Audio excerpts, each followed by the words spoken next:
Shalom and welcome to Looking Up. This week we read two Torah portions, Vayakhel and Pekudei, and we learn a lot about building the tabernacle, the holy tent. In Torah it's called the Mishkan. Moses was 3 times on the mountain Sinai. When he came down the 3rd time, he had the 2nd set of tablets with the 10 commandments written on them, and he announced to all the Jewish people that the Creator has finally forgiven them for the sin of the golden calf, and that now they are commanded to build the Mishkan. The Jews were overwhelmed with joy. The Mishkan was likened to the entire world, and building it was like creating the world.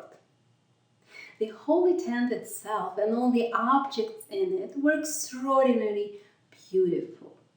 Building the Mishkan was a complicated task requiring a lot of skill and talents. The Creator appointed a man named Bezalel to be in charge of this project. Bezalel was only 13 years old when he became the chief architect of the Mishkan. The Creator gave him wisdom, insight, many talents. The Torah specifies that Bezalel was gifted as a wood carver and as a precious stone cutter. Why was it necessary to distinguish between these two professions? In fact, these two crafts are quite opposite. What is the job of a wood carver? Wood carver starts with a plain wood block. He envisions something that doesn't exist yet, and then he gives it a shape. He brings it into existence with his handiwork. If he makes a mistake, he can always start with a new wood block. The job of a stone cutter is quite different. His material is a precious gemstone, something that already has an extraordinary value.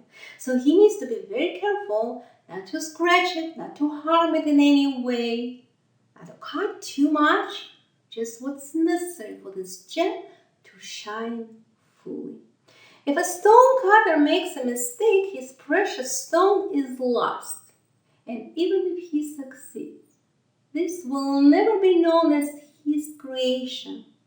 He will be like a backstage craft person who enabled this gemstone to shine fully. And so the Torah tells us that Bezalel had these two opposite talents. He was able to create a masterpiece out of raw, plain material, and he had this ability to enable something that's already masterful to fulfill its promise.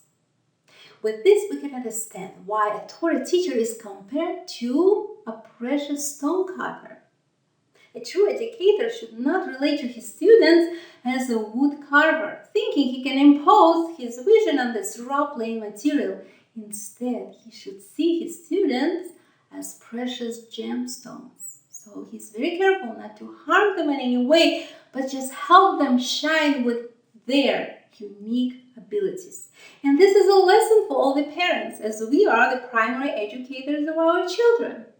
We should be patient, delicate diamond cutters, bringing out the best in our children, helping them shine with their unique talents. Shabbat Shalom.